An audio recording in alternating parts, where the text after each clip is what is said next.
What's going on, Gears fans, and welcome back to another Hammer Report. Today we're talking about one thing that gets every Gears player obsessed.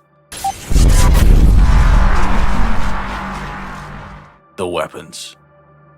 Now, we've seen quite a few in the gameplay shown so far, and I have to say that the Coalition look like they're taking us right back to the gritty, brutal roots of Gears.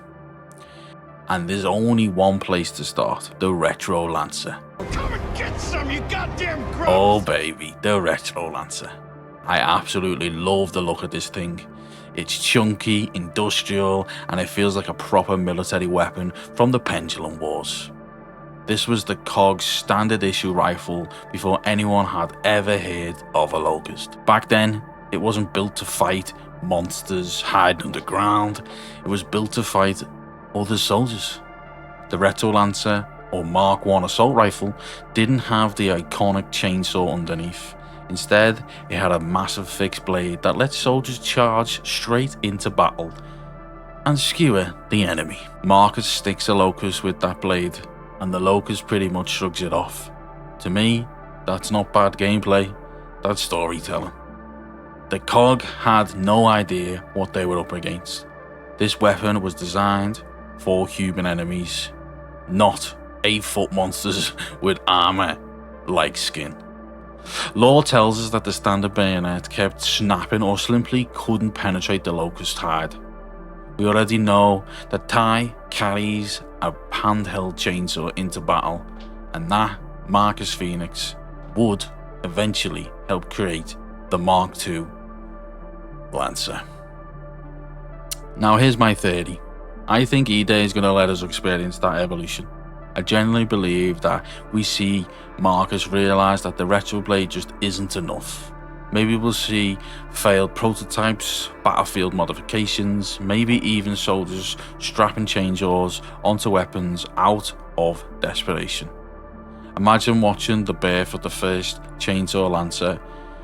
For Gears fans, that'll be one of the coolest moments in the franchise history. The MX8 Snub Pistol. Now then, Lord knows I love me some pistols.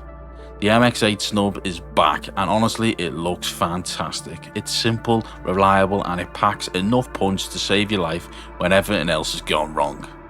Marcus and Dom are carrying this thing throughout the first days of the Locust invasion. I've always loved these moments where you've emptied the Gnasher, your lance is dry, and all you've got left is the snub and a pray.